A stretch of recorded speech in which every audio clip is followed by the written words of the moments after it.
This is like an art masterpiece. I mean, the art house. Look at the shaky cam zooms. That's so wonderful. Look, it's an upside down lamp. So beautiful.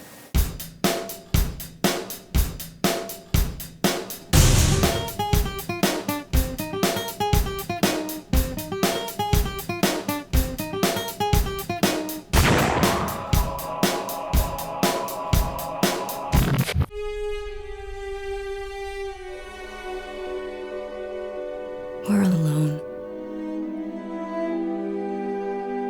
Life is only on Earth. Melancholia is directed by Lars von Trier, and a lot of people aren't exactly big fans of him. He's made some anti-Semitic remarks. He was actually kicked out of Cannes Film Festival. But most of his movies are looked at as works of art, very controversial films. This film isn't so much as controversial as some of his past films are. This one stars Kirsten Dunst, and it's about... here we go. Kirsten Dunst plays a very depressed girl, and there is a planet, a newly discovered planet named Melancholia, that is suddenly on a collision course with Earth, and people are wondering, will it pass by or will it collide? So we have a very depressed girl who hates life, isn't sure she wants to live. We have a planet that is coming towards Earth that could end her life. She's not sure if it's going to happen or not.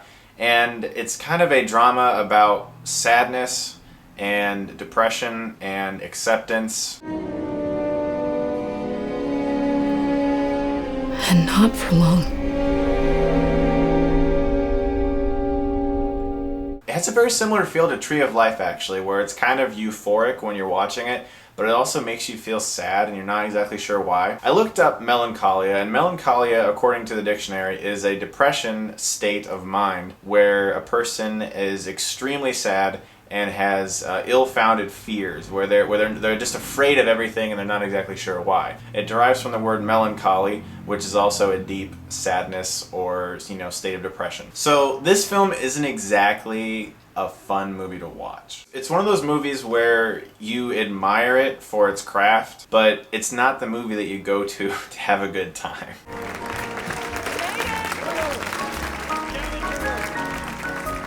Justine and Mike.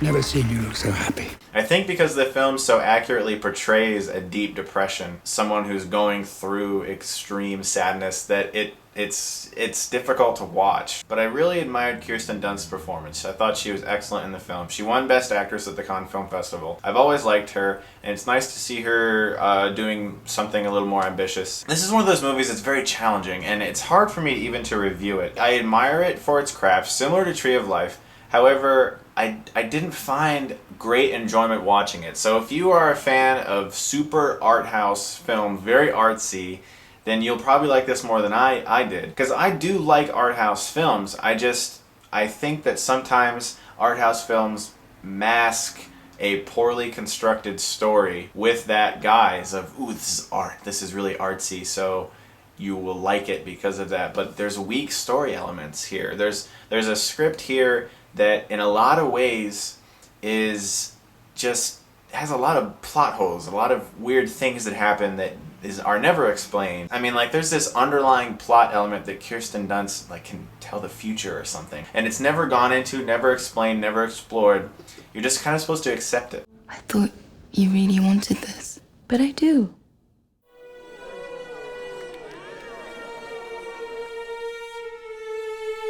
What star is that? And I think that a lot of times critics are they expect that they have to like a film that is very arty and ambitious and independent, and they don't always express everything they feel.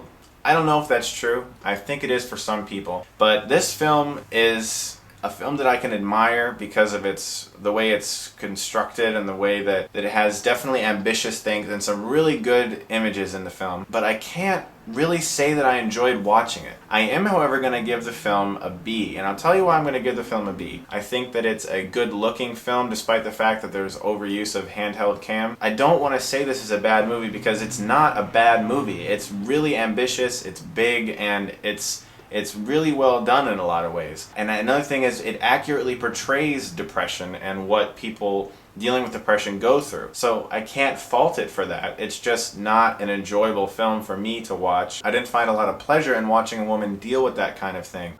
And it's gonna be the most beautiful sight ever.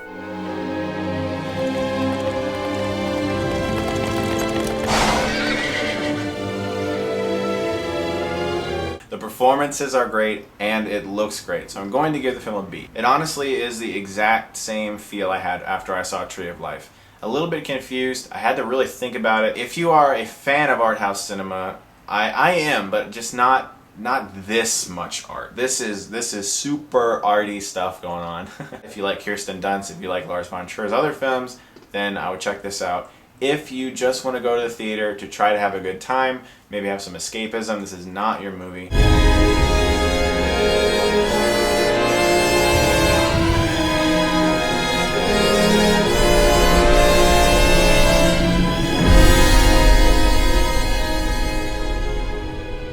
So if you like my review, you can subscribe to my channel and get Stuckmann.